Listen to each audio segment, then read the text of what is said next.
She is the director of digital and social at the reigning Super Bowl champion Philadelphia Eagles. Samantha Wood joins us on the business of social powered by STN Digital. Samantha, Hi.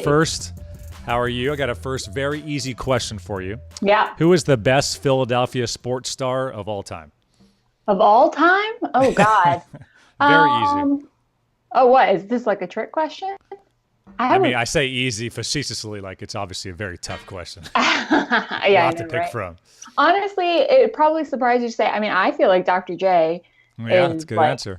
the legend. I don't know how you can beat him. There's a lot though. I probably should have said a football player, but listen, we are a proud and storied tradition in my city of Philadelphia. So happy to have that be a hard question. You guys have had a lot of success as this a sports city the last couple of years for sure. So, well, first and foremost, congrats on the promotion to director of digital. Thanks. How has that changed your day to day? It literally hasn't. It's one of those things that, we've gone through a little bit of as every digital department does, going through a little bit of a adjustment period when it comes to how we're working with broadcast and how we're working with marketing and all those different departments. So it was one of those things where I was sort of acting as that anyway. And so in order to make a bit of a clearer structure, we did a little bit of a reorg. But yeah, it's great. Like I very much appreciate it. It's been a fun 2 years here. Very cool. So you've been with the Eagles since 2013, right? Or when did you start?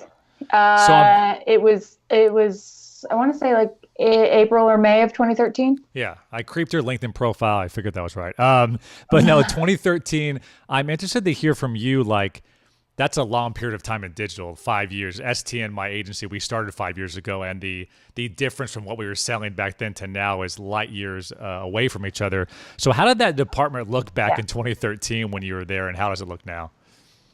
Well, it's funny because I started here then, but I've been doing digital for a long time, and the changes back when I was an intern in Boston when it was like 2010.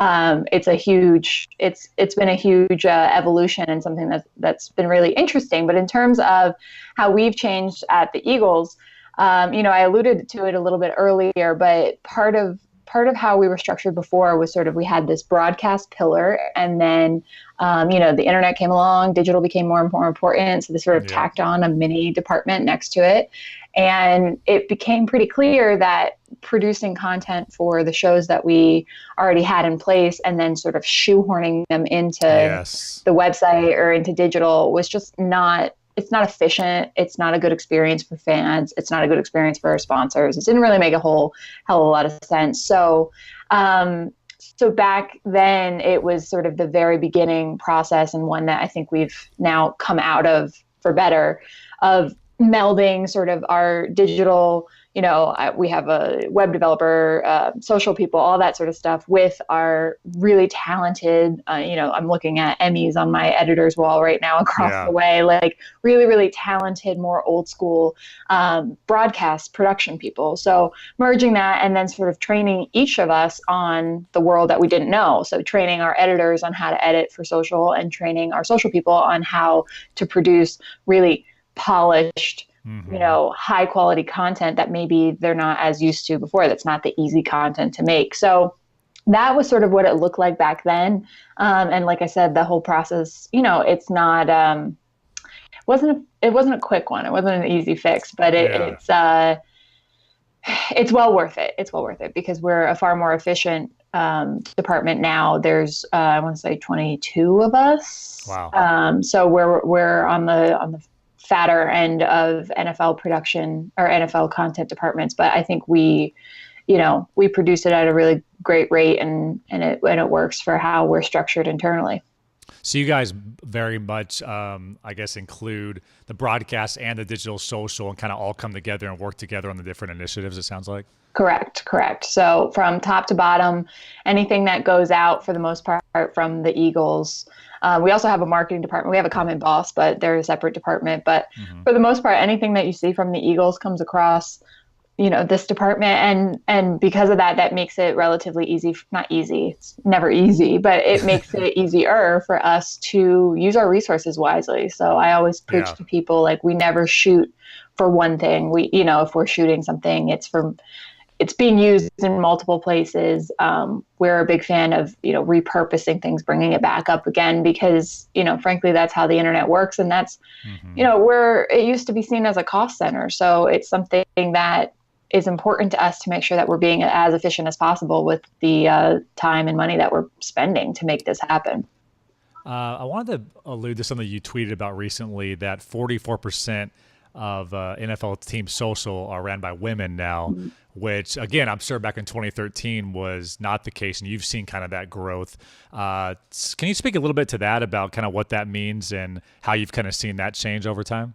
Yeah, that's another interesting one. Like, way back when, I used to be the only woman in the room a lot. That was sort of the par for the course for sports. And now it actually happened a couple years ago. We were at an NFL social sort of summit, and the two, ironically, women that run the summit from the NFL side pointed out that the attendees at the summit were exactly 50-50 male, female. And that was something that it's not like, it was sort of like it happened slowly and then all of a sudden. So it was like, It was something that we didn't even notice was happening, especially because we operate, I'm friends with a lot of people at other teams, but, we're operating day to day in silos. So you didn't notice sort of how that ratio was changing until we were all in one room together. And then last year it's shifted slightly to 44. I mean, I'll take it. It's still great. It's not something that, we're nitpicking on, but the shift overall has been a really encouraging one. And I think it has, at least in my opinion, I think it has a lot to do with the whatever sport you're working in, the sports side of things. So the football side, the hockey side, whatever it is, becoming more progressive. So, like I said, I got my start in hockey, and it was a very traditional sort of way of running things. It was sort of like boys club, I guess, is the best way to put it. And, I wasn't able to do a lot of the things that my male counterparts were able to do, for better or for worse. And what do you mean by that? Like, just like recreationally, like as coworkers, or? No, more like locker room access on certain shoots. Yeah, stuff like that. And you know what? It's funny because it wasn't that long ago.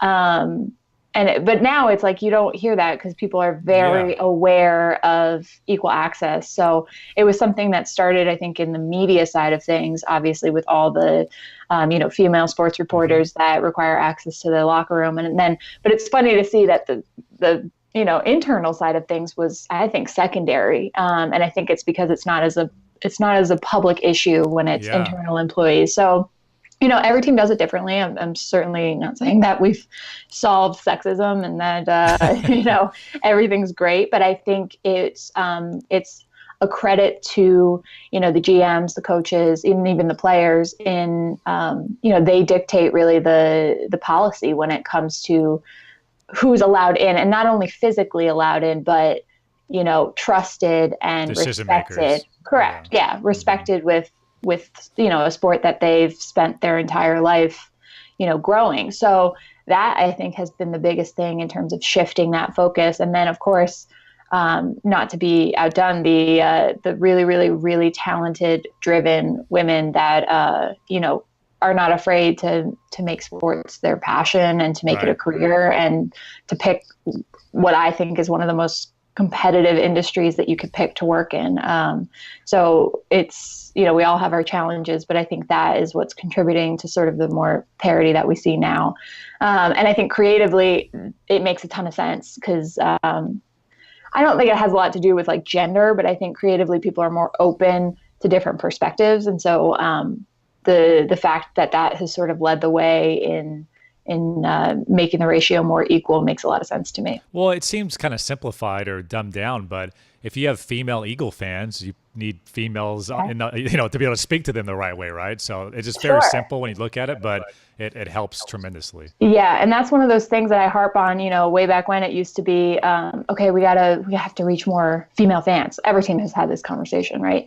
And before it used to be, okay, let's it's a stereotype, but let's put some pink on it. Let's do a, sports 101 event. Let's, and it's all the best intentions, but it's not something that female fans generally respond to because they're already fans. So I always say that marketing to women is just marketing to fans. It doesn't have to be, I think it's important to be inclusive of everybody's perspective. And I think having a diverse staff helps that.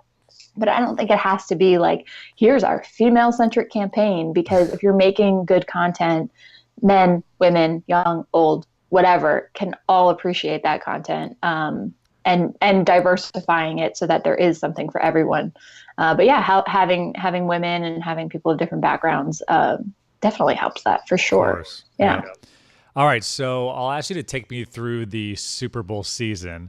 Oh, I kind boy. of just want to get granular with you in terms of numbers and how you guys grew on digital, because I think I started following you on Twitter after you got a major retweet. I think talking about your Facebook growth or Twitter growth, like over a month period, like insane numbers. But can you just let the audience know the growth you saw on your channels during that Super Bowl run?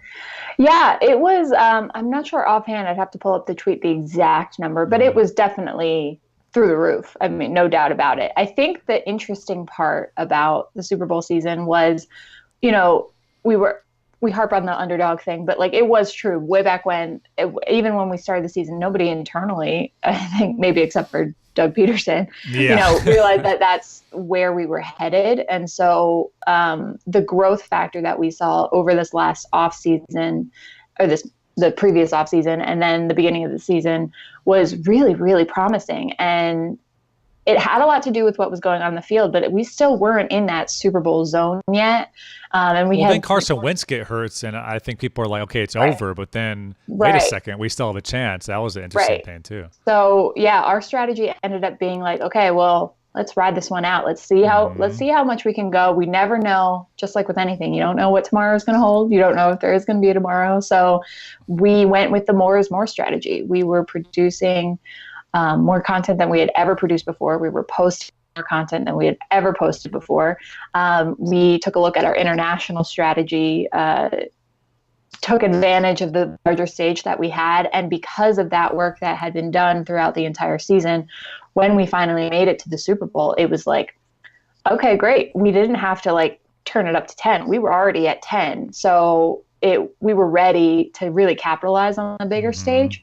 And so as a result, we made leaps and bounds with our Facebook, with Twitter, with Instagram.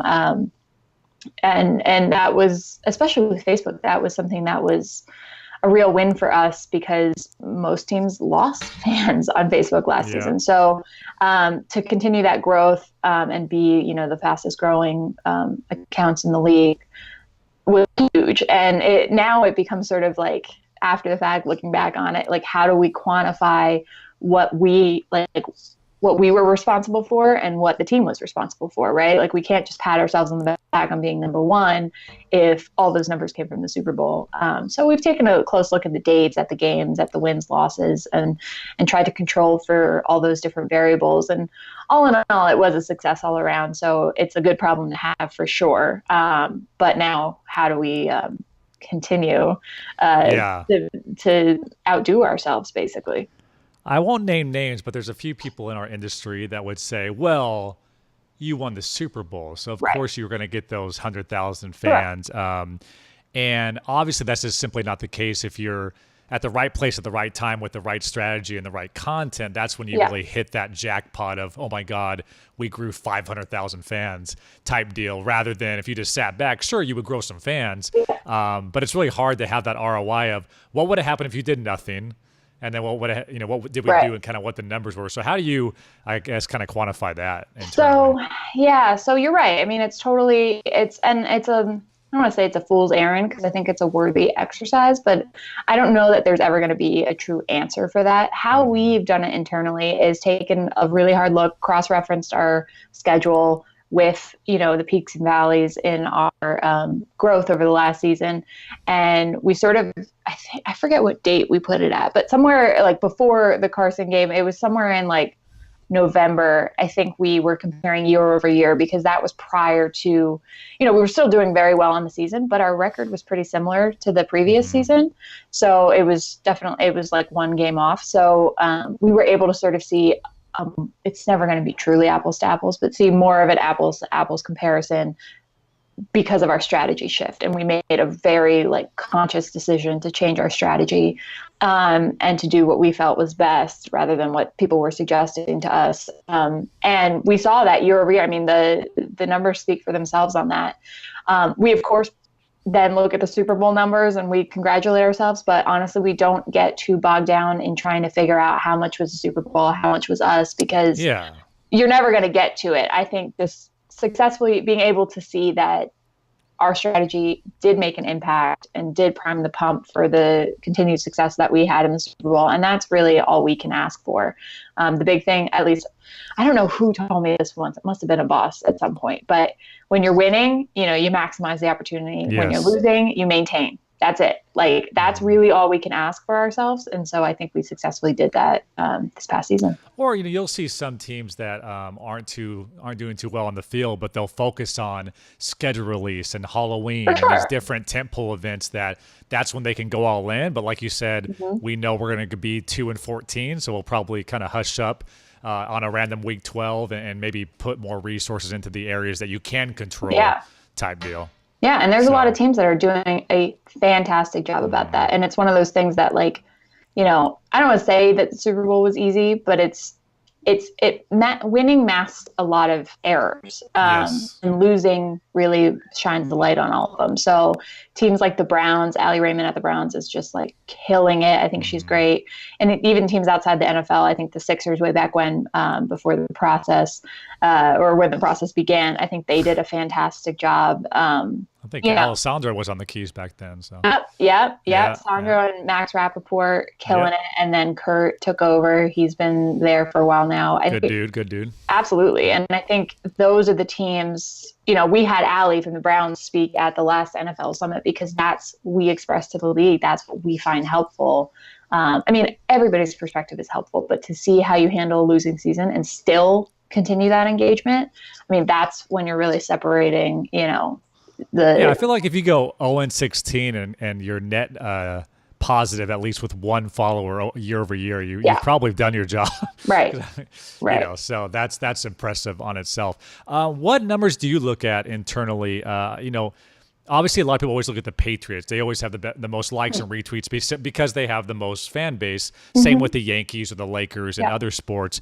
Engagement rate is usually a way you can benchmark and say, how are we comparing with all the other teams? But is that a main metric? How else do you kind of stack up? Engagement rate's definitely a big factor. I think growth rate is another one. I don't get too bogged down in growth because, like you said, there's all sorts of reasons that an account could grow. But engagement rate's sort of 1, 2, and 3 for us. We take a look at that all the time. We're constantly on CrowdTangle, seeing who has the best engagement rate for the week, who's got some overperforming posts, what other people are doing, and trying to make sure that we're crafting content that keeps that very high. But the Patriots, Cowboys of the world, not only is it not fair, it's just not productive, right? That's not telling us anything. So we want to make sure that good or bad, that we're looking at the numbers that are actually going to make an impact in how we can then change the strategy. That's the big thing. I don't care if you know every single stat about yourself. If you're not prepared to make those adjustments today and not next season, you got to change it today. If that pattern is clear enough, then it's a waste of time. So for us, I think engagement rate is what I would put my money in. I think it's a smart way to look at it too. I remember, there's been some teams I've talked to that almost become bitter at those, North Stars of the world, like the Cowboys or Patriots. But you can either get mad because they have more followers and they have it easier, or you can kind of benchmark yourself among more of an even playing field, like engagement rate, and kind of go from there. So I agree. It's interesting. Eagles have more followers on Twitter than Facebook. Which is, I thought it was interesting. You always think Facebook, every team has, tens and tens of millions, but Was that a consistent effort that just kind of happened based on your fan base, or how'd that work? That blew my mind. Yeah. So I was looking up sort of like, corporate sales recap numbers, and they wanted the most recent ones. And I was like, wait, hold on. And I could not believe it. And it was funny. I think I tweeted that, and Twitter was like so thrilled with themselves too. Yeah. And I mean, it's just very interesting. And I think there's a couple things that contribute to that. So for people, the Facebook's like, I think we're at like 3.1 million. Twitter's at like 3.3, I want to say.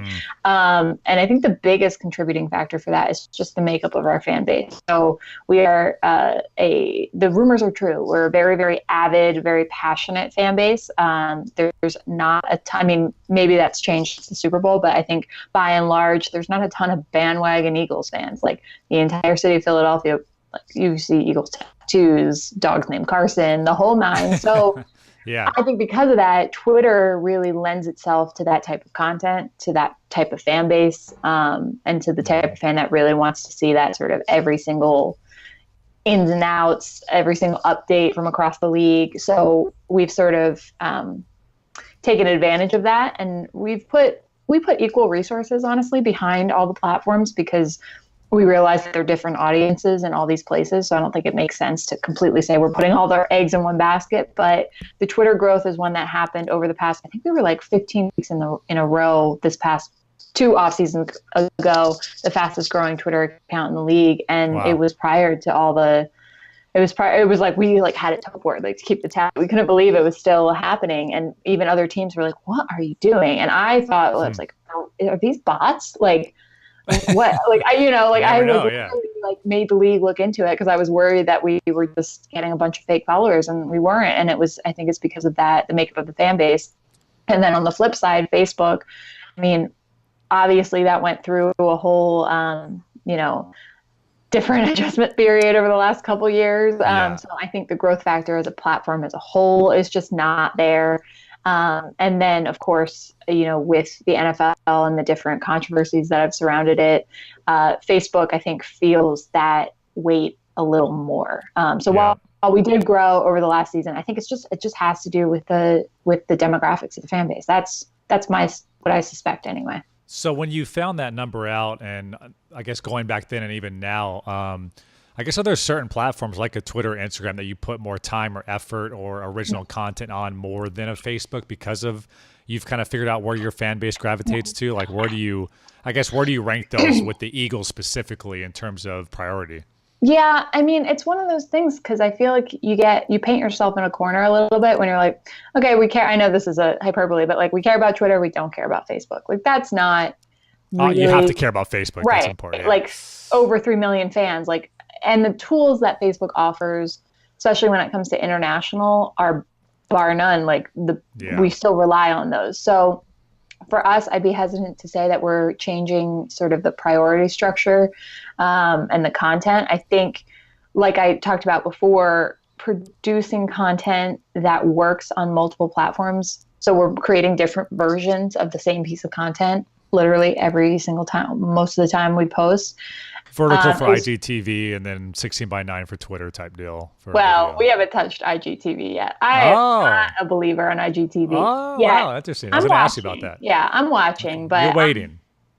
I'm not the type of person that's like first for the sake of being first. I think there's been a lot of stuff coming out. I'm not saying that IGTV won't grow, but I think at this point, we always ask ourselves, is the juice worth the squeeze? And with that, I agree. I think it's a little clunky right now. Like they got to find a way to include it inside the Instagram app, inside the feed, but to like have a separate app and like click the little icon and see if there's updates. It's just not very user intuitive yet. Yeah. And I always try not to make the mistake, just because I don't use it doesn't mean other people aren't using it. You know what I mean? But with IGTV, I've paid close attention to the stats. I've paid close attention to sort of the top creators and how people are currently using it. And I haven't been impressed yet. And that may change. I would not be surprised if it did. But, everybody has limited resources. So it makes sense to me to put those resources towards what we already have built and to continue to grow those, because we know that those are going to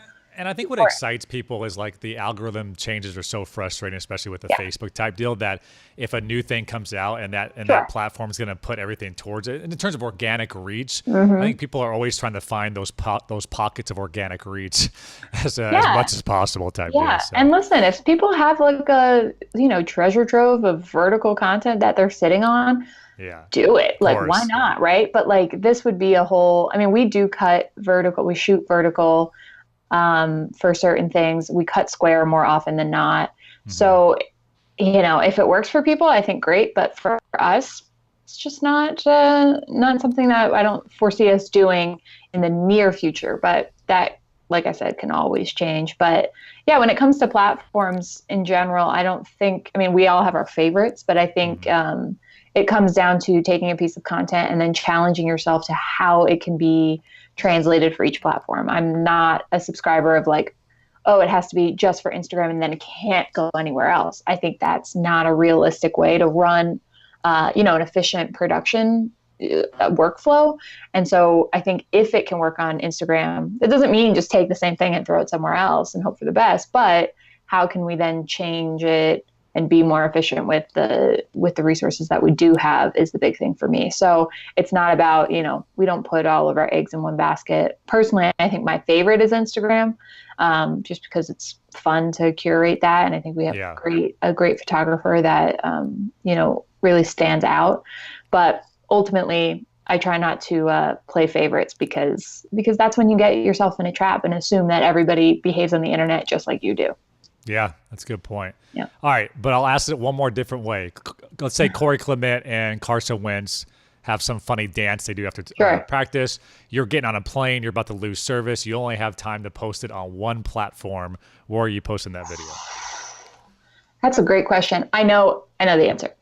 We will post it on Twitter. Reason being, Twitter Amplify. So this is another one that I think people don't realize. We're opted into the monetization programs for all the platforms that make that available. So Facebook, Twitter, YouTube.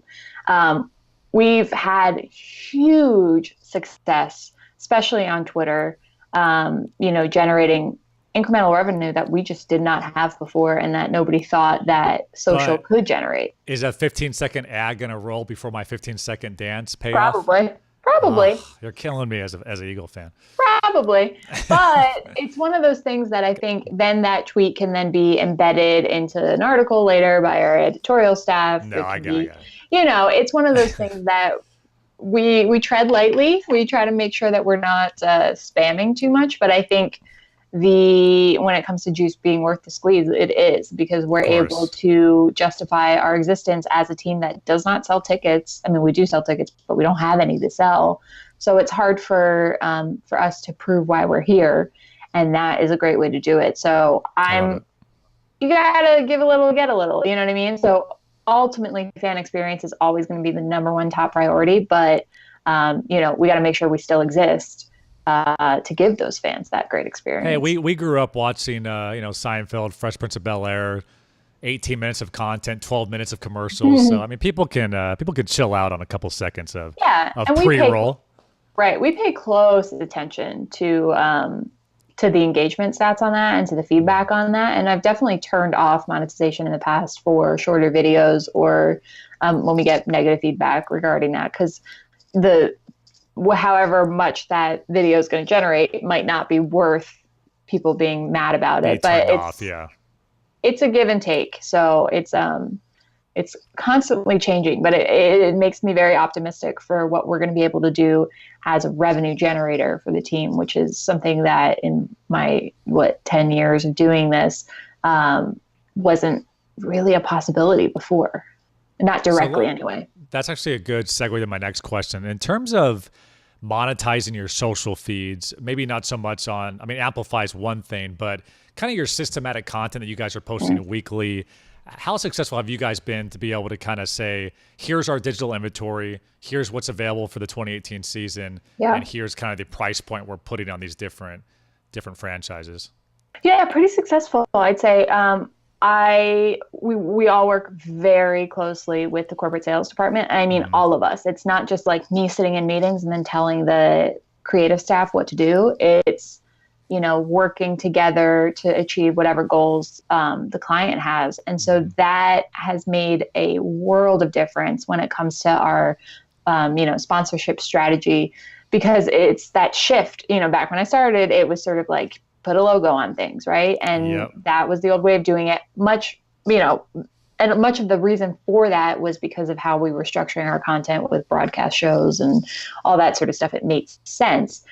Now it doesn't make sense anymore. So the shift has been for more, and it's just like preaching to the choir, but for more integrated content. And so while we have this spreadsheet of doom that's like every single piece of content, if it's sponsored, if it's not sponsored, whatever, all that stuff. So if they need a quick one, like here's what they have, sort of the menu. Right. But really 9 times out of 10, where we're heading and what we end up doing is, okay, sponsor X, potential sponsor X wants to reach this demographic. What do you got? Here's where we think that deal could be structured. And then we talk and we work together as a group with the corporate sales staff, both with their service staff, with their sales staff, and then with our creative group, to come up with something that either we already have or something that we've always wanted to make but didn't have the cash for, or something that we think would be cool. And with the ultimate goal of obviously making something cool and then also integrating the brand.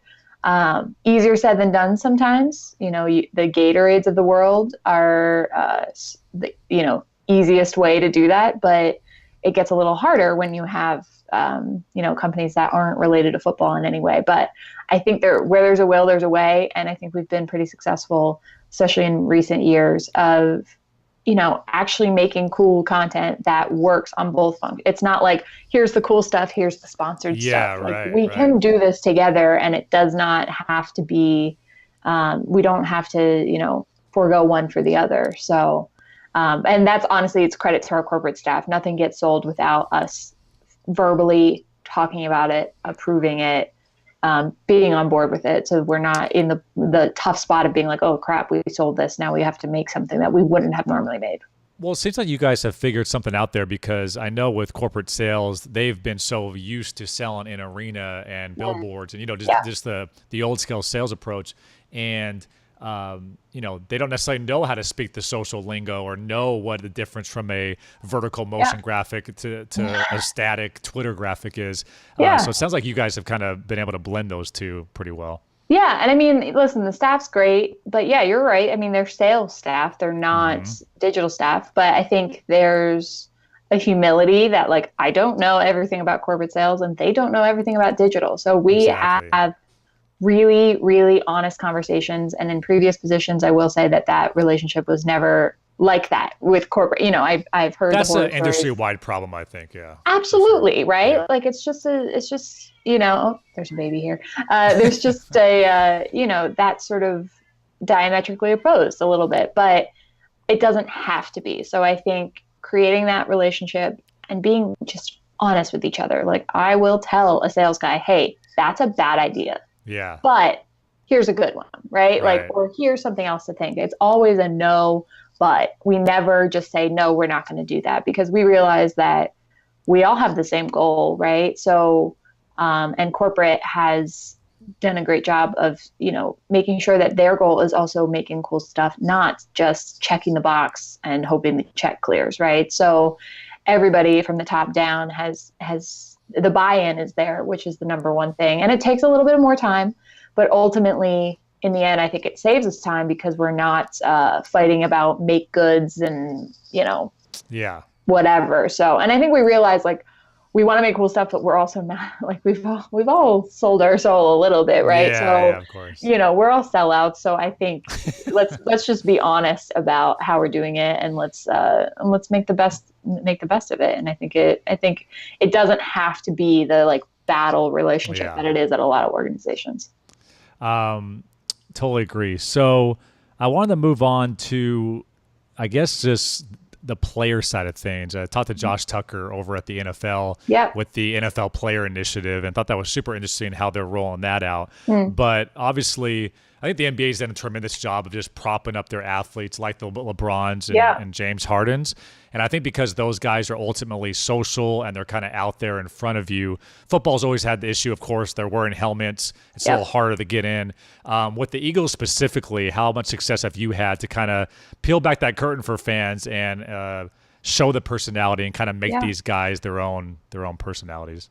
I mean, that is the number one sort of thing I love about the Eagles is the unification. And I hate to be like rainbows and sunshine about it, but the access that we're afforded by football is something that I've literally never seen at any other organization. We eat in the same place. We work out in the same place. There is a organizational standard that we're all on the same team. We're not fighting against each other, and you can trust us, basically. So I was just giving a speech in front of the entire team last week about social stuff and having that opportunity and having coach be, take time out of his team meeting and be like, hey, this is important, and realize sort of the value that it has for the organization, but almost more importantly, it has for the players, because we really want to protect our guys as well, and, improve their brand too. Don't Facebook Live after. Yeah, maybe not. I mean, our guys do Instagram Live all the time, and it's one of those. Yeah. Listen, if that's the worst thing they do, great. But exactly. And it's not necessarily about playing defense, but also playing offense. So we have structured a program at the Eagles itself, sort of born out of guys coming down to my office and being like, "Hey, do you have any photos of me?" Now we have a formalized program where each of the guys has a folder. It's honestly as simple as that. We used to text photos to guys, but each of the guys has a folder.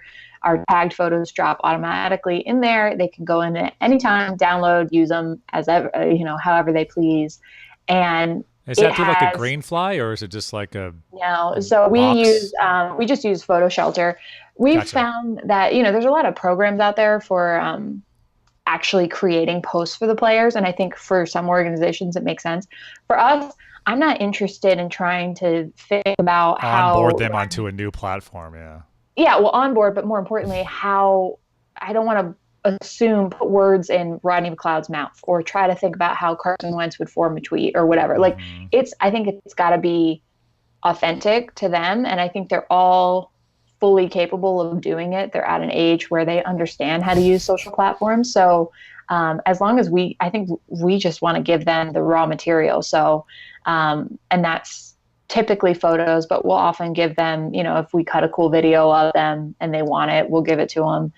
And I'm not worried about credit too much. And I'm also not worried about crafting exactly what the wording of what their post is, because I think they all have a different voice, and it would be, for me, I don't think it makes a lot of sense to try and water that down by guessing at what they would say with it. So honestly, we just make it available. It's just through Photo Shelter. They have a folder, they go in, they download, they can do what they want. And honestly, it's been hugely successful, and It saved us a lot of time from, texting guys. But the biggest thing on the front end, it helps their social, but really they play to the camera more. They trust us. We can ask them to, go out on a limb a little bit more. They recognize who we are. They know. And so we end up with so much better content because of it, because they know that if you're flexing at the camera or you're coming directly over to me, I'm going to send you that right after. Yeah. And so it helps them, it helps us. And it's been a really great position for us, so that we're not just sort of like faceless people that are always standing around with cameras and phones and stuff. It's now more of a personal relationship, and they know that I'll help them with whatever they need. But yeah, I don't think it has to go as formal as a Greenfly, socially, whatever. But for some people, that does work. So. Yeah, I was just always curious to kind of geek out over the delivery method of how these guys, especially when you have a roster of 53, how to manage that type deal. But that makes sense. Everybody has a folder, and it's pretty intuitive. It doesn't have to be over-engineered. Yeah, exactly. Everything always has to be too difficult. Have you guys done anything with the players? Obviously, they're your biggest influencers in the community with the team, mostly. I'm sure anybody that follows the Philadelphia Eagles account probably also follows Carson Wentz, et cetera. Have you guys done any type of, I guess, crowdsourcing campaign for a community event, for an announcement where you're asking players to do something on behalf of the organization, or have you Yeah, and waited for that. Yeah, we've gotten into it. We usually don't get as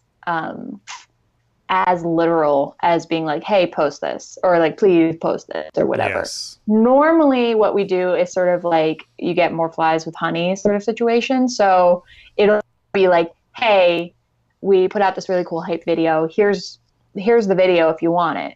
And obviously the player's going to post it because it makes them look super cool. And if we're making cool stuff, my favorite thing is when I get, when players are liking our Instagrams or retweeting us or whatever. And it's not because, listen, I love the engagement. I love the increase in impressions, but it's because I know that we hit on something that represents them and that they approve of. And that if you're hyping up the players, you guys did a good job. Right. Yeah, exactly. Like the player's like, damn, like this is like so cool. Then I'm like, all right, great. We did it because, we're speaking on their behalf as well. So we normally don't get so literal as to ask them specifically to do that sort of stuff. But they do it. And it's because I think we try very hard anyway to hit on something that they can be proud of. We make highlight videos for them every week, just internal highlights that they show at the team meeting, and putting the songs that they request. Obviously, because of the songs, we can't use that ever outside of that, but it creates sort of an understanding of like how cool we can make stuff for them, and how they should be proud to be a part of this team, top to bottom, not just what happens on the field. So yeah, we don't get super literal, but I think it comes naturally, and it's sort of a quid pro quo, and we're always, we're willing to help each other, and it does not have to be, a formal request. Yeah. I won't name names, but there was a certain social person that I know that was able to speak with the star quarterback twice in 3 years. Yeah. So there's those stories too. So see that you guys, it is a top-down approach, right? Whether it's from the owner or the coach. Like some coaches are super old school, like get this social media thing out of my locker room. We're trying to win a championship, so yeah, and that's awesome. That's that's what they're entitled to, and that's when when the rubber meets the road, and you got to learn how to be extra creative. But we are currently, it's not necessarily always going to be the case, but we are currently in a situation where there's not a lot of egos, and where everybody understands what social can do. And that, frankly, if anything, last year, it proves that heavily embedded content you could still win with that. It's not a distraction. If anything, it gets them hyped up. So I think there's room for all of that. And I can understand, and I can commiserate because I've been on teams like that before, and it's not easy. Yeah. I'm sure we could talk all day on that stuff. Sure. So I want to get into just some, the people that listen to this program are folks like yourself, but I think always trying, I have this too. I know you have it as well, probably, but just the FOMO. You're always afraid that you're going to miss out on the next update, or someone's going to be talking about something in the social or digital world, and you're like, wait, what are you talking about? I'm just interested to see how you stay up on trends in the industry as a whole, and just any tips or tricks or anything like that you use. Yeah, mine's probably simpler.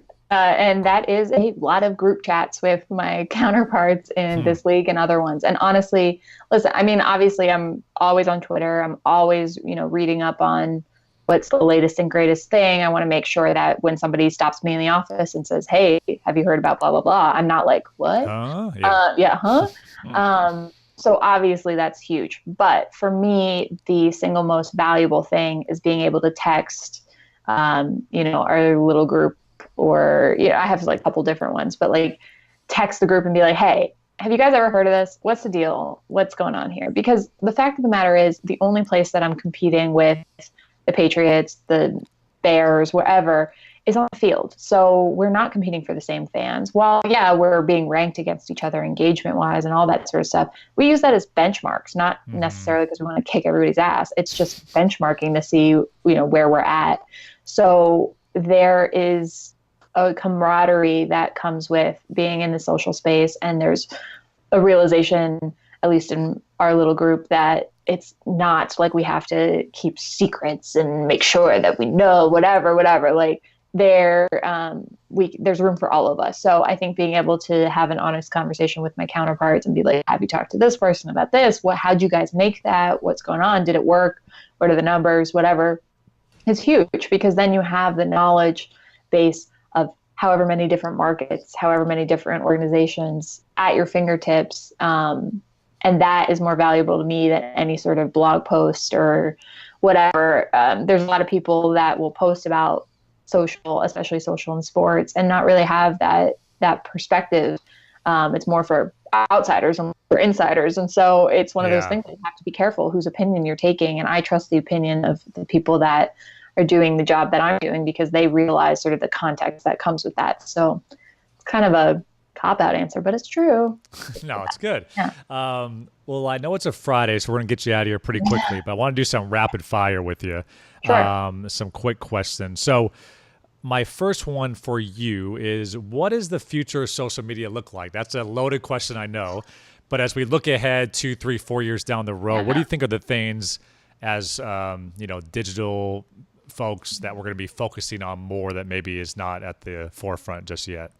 Yeah, I'm not necessarily, I think a lot of people would probably say like AR, VR. I'm not necessarily on that boat yet. I am on that boat, but like in terms of like that being the future, I think I would expect to see, sort of in the way that we've done with Instagram stories, formerly known as Snapchat, that sort of thing, the more of a micro level constant update, if you can even get more than where we're at now, because of the growth that we've seen, especially on player social, that's going to continue to be more and more important, because why would you go to the team when you can go directly to the player, right? Yeah. So teams are going to be challenged with figuring out how they fit in that space, and leagues especially too are going to be challenged with that as well, because they have the double, team and then player sort of degrees of separation. So I think that players' voice is becoming more important.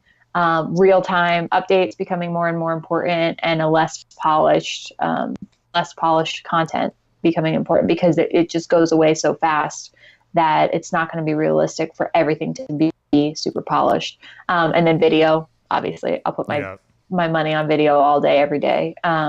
But what that looks like is going to be very interesting. But I think in the sports world, I think players, just bet on players all day long, because that star power is one that I don't think has been fully tapped in every league. The NBA is getting there, but I don't think they're there entirely yet. That might lead into my next question was, what do you think the NFL as a whole, as a brand, can be doing better when it comes to digital? And maybe it leads more into propping the players up more, giving them more content or access. But your thoughts on that? Yeah, I mean, that's a loaded one, because I think the NFL has a lot of strengths, and I think, it's no secret they have some challenges as well. I think the biggest thing beyond just the players would be the sort of the corner that we're in right now with the broadcast rights, making the game available as possible on any platform, and as available to as many fans as possible, and not just ones that can pay sort of the Game Pass and that whole sort of thing. That is going to be something that they're going to have to tackle at some point, no pun intended, because nice. To really truly grow the game, you can't rely on the fans that are getting older now. So to grow the game, to get to the younger demographic, you have to go sort of where the NBA is going a little bit, but even past that, which is just making it as accessible as possible to watch the game in any format that the fan feels comfortable. Fish where the fish are. So that's not going to be possible for a little while now, because of the sort of the deals that are currently in place. But I would imagine that would continue to change and grow, especially internationally, is going to be an even bigger priority. Yeah, you make a great point. There's a lot of stuff coming up in 2020, but at least by the next rights deal, there's going to be no choice but to go where the fan is and make no doubt about it. You easy, have to. Easy. Yeah, you have to. So I think that's going to be a tough one to tackle, because there's a lot of stakeholders, and there's a few $1 billion in the way. It's so complicated, and it's I'm glad that won't be on my plate. We talk about that on the program a lot. It's like, where it's going, But where it currently is where you make all your revenue. So how do you move but not like totally screw all your revenue? So it's not an easy question to answer, but the answer to, like you just said, is it's coming. So let's start at least headed that direction. Yeah, I mean, the train's coming, so build the tracks, right? Like you got to think about it that way. And the revenue, with the huge base there is, I mean, NFL is still doing bananas ratings. Like it's still, I think they said it was like out of 100, the last 100, like the top 100 TV shows in the past year, 71 of them were NFL programs. Like, you're correct. That's insane. Like that, you cannot tell me that the NFL is dying or whatever, because it's not yet. But it's one of those things that like you got to change your tactics a little bit, and it's gonna within the next 10 years or so, that's going to be a huge debate, and you want to make sure that you're growing it for the future as well. From a team standpoint, I know there's been restrictions just working in NFL as well. On the team side, as far as highlights and GIFs and all that stuff as well, do you think, like going into this season, are you pretty happy where things are, or there's still shackles that maybe you would like to live without? I mean, listen, and ask any team person, they would love to just post highlights willy-nilly, no rules, Wild West, do whatever you want, right? Not realistic, and we realize that. So, yeah, no, I think leaps and bounds from where we started. I think honestly, it's just about being a little bit creative in how we're using the highlights. I think there's no secret that highlights do extremely well, so we want to make sure we're taking advantage of what the NFL offers us. And we've gotten to a place where I think there's a lot of different options, so it's not like we're really handcuffed. I mean, we just have to be mindful of what those are. So honestly, it's not something that I'm constantly banging down their door being like, give me more, because we haven't really hit a lot of their maximums that they're offering us right now. So I think it's been good. It's been good in that way. And I think, as long as it gives us a little space to play and a little runway, I can't really complain, because that's what they have to do to, maintain the league. And ultimately that benefits every team as well. I was scared there for a second, like 2 years ago, you probably remember more than anybody, but no GIFs, no moving graphics, no motion. And I think everybody's going to. Yeah, we did that like electric football, sort of like we made like a joke of it and did like my hands like in the GIFs, and we did highlights. Yeah. And it was fun. It was funny. It was like, but there was a kernel of truth to that. So I think honestly, I can't complain with how they've handled it since, and being open to what the team perspective is. And the market pushed back, and they understood, and they changed accordingly. So we have businesses to run, so like I can't really expect much more from them. So I appreciate their openness to that. Okay, what is the one social tool that you cannot live without?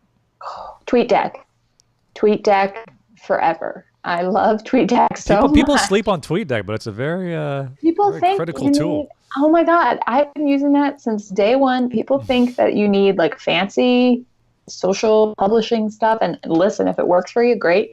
But TweetDeck, for my money, which is no money because it's free, is the best. And we were at Twitter a couple months ago, and I literally told them, they were talking about new stuff that they're going to offer, and what do you like, what don't you like? And I raised my hand. I was like, I haven't heard anybody mention it all day, but I need to tell you that if you take away TweetDeck, we're going to have problems, because I love TweetDeck. So I think that's the single most useful thing in terms of not just like managing Twitter, but just staying up to date on what's going on and what the mentions are, and that social listening aspect of it in sort of a frictionless way is so invaluable. And the close second is CrowdTangle, but TweetDeck forever. Yeah.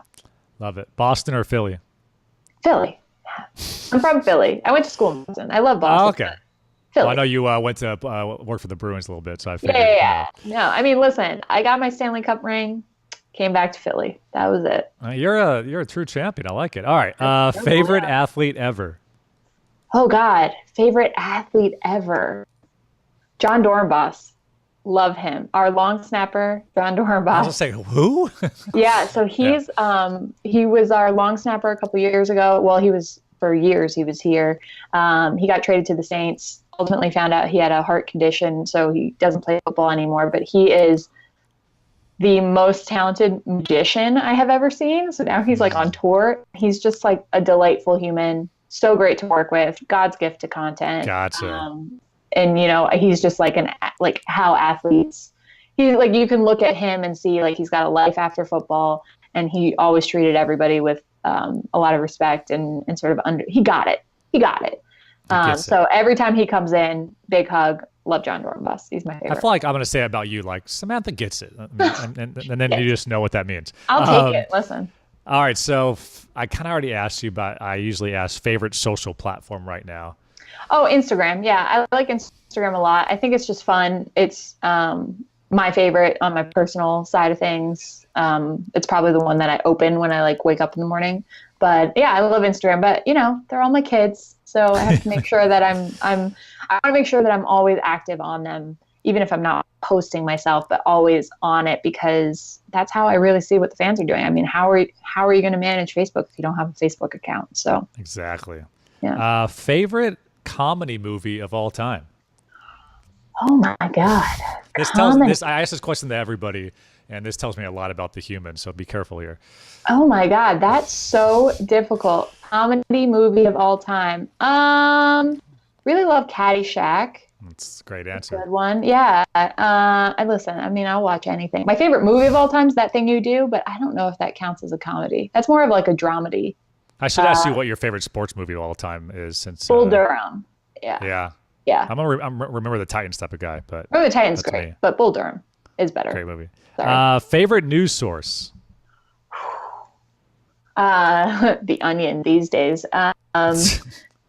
To be honest, favorite news source. Honestly, I look at Twitter a lot. It sounds bad. I'm not often looking at I'll go to New York Times every now and again, but I don't have a subscription there. But yeah, does Twitter count? I feel like it should count. Yeah, and that's Twitter. How I get all my news, just RSS feed style. Exactly. Yeah. And then your guilty social pleasure follow. The guilty pleasure social follow. Guilty pleasure social follow. I follow a lot of weird Instagram accounts. Comments by celebs. Favorite Instagram account. That's a new one. It's a good one. So they literally just screenshot celebrity comments on other celebrity Instagram posts. And I don't follow a lot of celebrities on Instagram, but it gives me my fix. And you can see John Stamos talking to John Mayer or whatever. It's a really genius account, and it's one that I wish I thought of. That reminds me, there was I don't know if you remember the website. It was, did Trump tweet it or Kanye tweet it? Oh my God. And you have to guess, and you can't. You miss every time. You just think it's one, but it's the other. So right, exactly. That's good stuff. Well, there it was, Samantha Wood. Thank you so much. That was a very interesting conversation. I think we got a lot of value out of it. So hopefully we'll have the conversation once again soon. Yeah, absolutely. Thanks for having me. I was just texting them to tell them I'm going to be late to my next meeting. Oh, yeah. See, I'm getting you out of here. No rest for the wicked. So thank you so much, and we will talk soon. Thank you. I appreciate it. All right. All right. A lot of good stuff in that one. Somebody that has kind of seen the Eagles from 2013 to 2018 and how that department has changed. 22 people.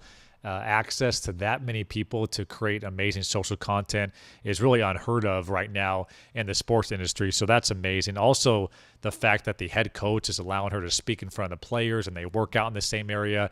They've really figured that out. And then the digital side and the sponsorship side, having that cohesive of a relationship, that's rare as well. So the Eagles are doing some things right on the field and in the front office when it comes to all that. I was really impressed to hear just how well that all those different departments work together.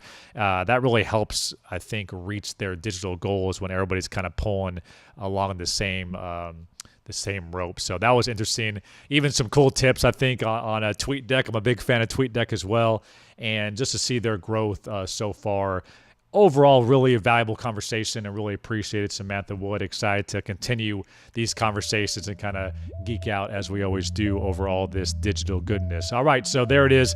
Business of Social. As always, want to thank Auntie Lightning and Sam Howard. Shout out to Dave Furker, who missed this one for the first time, so I'm going to shout him out as well. And it's always a good one. So once again, my name is David Brickley. This has been another edition of the Business of Social podcast, powered by STN Digital.